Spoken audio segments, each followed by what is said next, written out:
पुनिया जी, सबसे पहले आपसे जानना चाहूंगी, आपको लगता है कि गृह मंत्री ने एक सीमा को लांघा है जिस तरह से उन्होंने सीधे बीजेपी और आरएसएस पे वार किया, या उनके बयान सही है? देखिए, गृह मंत्री सुशील कुमार शिंदे जी बहुत गंभीर व्यक्ति हैं और मैं उस बैठक में मौजूद था जहां पर उन्होंने ये बात कही। उन्होंने स्पष्ट रूप से कहा कि ऐसी इन्वेस्टिगेशन में बातें सामने आई हैं। उन्होंने स्पष्ट रूप से कहा, इन्होंने कोई वाइल्ड एलिगेशन नहीं लगाया, बल्कि स्पष्ट रूप से कहा था कि ऐसी इन्वेस्टिगेशन में बात सामने आई है और वो उन्होंने बात कही। और गृह मंत्री होने के नाते देश को जानने का अधिकार है कि कौन संस्था क्या कर रही है, और वही उन्होंने उजागर किया। उसके गलत माने निकाले जा रहे हों या किसी को बुरा लगा हो तो ये अलग बात है, लेकिन उन्होंने जो बात कही वो अपनी जगह सोच समझ के और तथ्यों के आधार पर, जो वास्तु हकीकत है उसके आधार पर बयान दिया है। जिस तरह से आज बीजेपी की तरफ से कहा जा रहा है कि इस मामले की जांच कर लेते, समझौता एक्सप्रेस मामले में साध्वी प्रज्ञा ठाकुर या कर्नल पुरोहित का नाम सामने आया था, क्या सिर्फ ये दो मामले हैं या और भी मामले हैं? क्या गृह मंत्री के पास और भी ऐसी रिपोर्ट्स हैं इन दो के अलावा? देखिए साध्वी प्रज्ञा ठाकुर, कर्नल पुरोहित या अभिनय भारत से जुड़े हुए जितने भी मामले हैं वो पहले के मामले हैं और वो उसके बारे में पहले भी बातें आती रही हैं। गृह मंत्रालय की तरफ से बातें आती रही हैं कि ये लोग हैं जो किसी न किसी तरह से भारतीय जनता पार्टी या आरएसएस से जुड़े हुए हैं, और जो पहले मामले जो समझौता एक्सप्रेस का हुआ हो या मालेगांव का ब्लास्ट हो, वो इससे पूरी तरह से इंगित करते हैं कि किसी न किसी तरह से प्रत्यक्ष रूप से अप्रोक्ष रूप से वो आरएसएस से जुड़े हुए हैं। और जैसे एक हमारे नेता ने कहा भी कि इन लोगों की पैरवी करने के लिए प्रधानमंत्री से कौन मिला था, ये भी तो बात है कि वो अपने लोग हैं और अपने लोग हैं और इस तरह की हरकतें कर रहे हैं तो स्वीकार करना चाहिए और इसकी प्रतिक्रिया इस तरह से नहीं देनी चाहिए। प्रतिक्रिया होनी चाहिए कि जो गृह मंत्री जी को सूचना है, हो सकता है उसमें कोई कमी है, उससे हम जानकारी करेंगे और जानकारी करके उसमें संशोधन करवाएंगे, लेकिन ये कि बंद करेंगे। सर, गृह मंत्री की जानकारी में कुछ कमी है या कुछ और जानकारियां हैं जो वो सामने अभी नहीं रख रहे?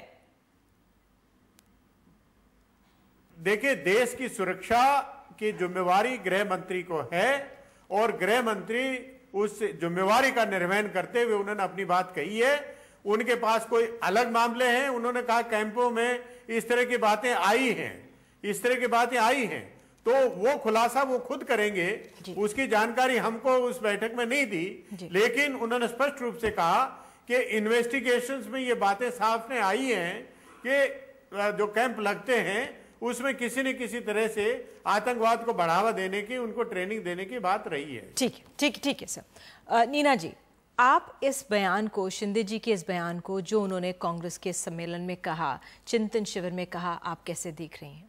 देखिए, ये बहुत पहले, जब सबसे पहले ये मामले आए थे, एक सुनील जोशी प्रचारक मारा गया था, मर्डर हुआ था उसका इंदौर में, उसको मध्य प्रदेश गवर्नमेंट ने जानबूझ के या वैसे जैसे भी नेग्लिजेंस की वजह से उसको रफा दफा करने की कोशिश की। वो सारा मामला उजागर हुआ कि इनके खुद के लोगों ने उसका कैसे मर्डर करवाया।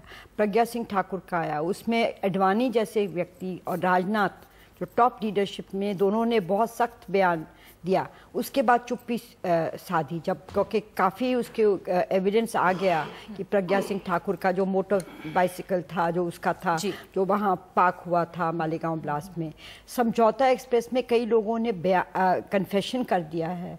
तो ये बिल्कुल कोई हवा में तो बात की नहीं है शिंदे ने, और ये काफ़ी सालों से आ रहा है। बल्कि बीच में होम मिनिस्ट्री के बीच में किस लेवल पे मैं नहीं जानती, और संघ के लोगों में मीटिंग्स हुई थी और संघ ने कहा था हम जहां भी अगर कोई आतंकवादी ऐसे कोई हैं, हमारे बीच में भी हैं, तो हम पूरा कोऑपरेशन करेंगे और सारी जानकारी आपसे कोऑपरेट करके हम आपको देंगे।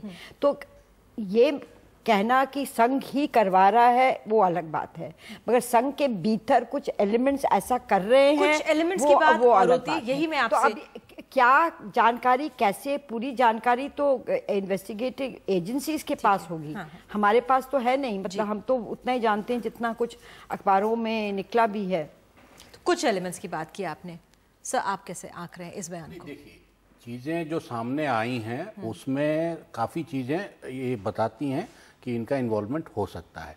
और संघ की प्रतिक्रिया शुरू में ये थी जैसे किसी कि उनका नाम क्यों घसीटा जा रहा है, वो इंडिविजुअल के तौर पे उन्होंने कुछ किया होगा, लगभग इसी किस्म की प्रतिक्रिया थी। लेकिन चिदम्बरम साहब और शिंदे इसको अपने हिसाब से हर बार जब मन हो तो जब जेब से निकाल के सामने कर दिया, जब मन हो तो जेब के अंदर छुपा लिया, क्योंकि ये केस 3-4 साल से चल रहे हैं और कभी लगातार जांच होके किसी नतीजे पे पहुंचे। इसकी जगह बार बार उसका इस्तेमाल आप चुनाव के समय किसी पॉलिटिकल ओकेजन पे कर लीजिए, तो ये कम से कम होम मिनिस्टर को शोभा नहीं देता है। और पहली दफे जब वो स्टेज से बोल रहे हैं तो कह रहे हैं कि जांच में हमारे पास कुछ चीजें आई हैं, लेकिन जैसे ही उनको पत्रकारों ने बाहर पूछा तो उन्होंने कहा रोज अखबारों में छप रहा है। अब अखबारों में छपे के भरोसे नाम नहीं लिया, फिर उन्होंने सैफरन टेरर का नाम लेने लगे, संघ और इसकी जगह सैफरन टेरर कहने लगे, और सीधे फिर कांग्रेसी ये स्टैंड लेने लगे कि नहीं, वो टेररिज्म का कोई कलर नहीं होता है। तो एक पॉलिटिकल इस्तेमाल अगर इसका होता है, हमने देखा है कि सिर्फ ये हिंदू संगठनों के साथ नहीं हुआ है, ये मुसलमान संगठनों के नाम पे भी जिनको पकड़ा गया है उनमें भी ये हुआ है। India's #1 news app just got even better. Download NDTV's new app, fully optimized for Retina display, full screen view, faster response time, and Sudoku. NDTV's new iPad app. Download now.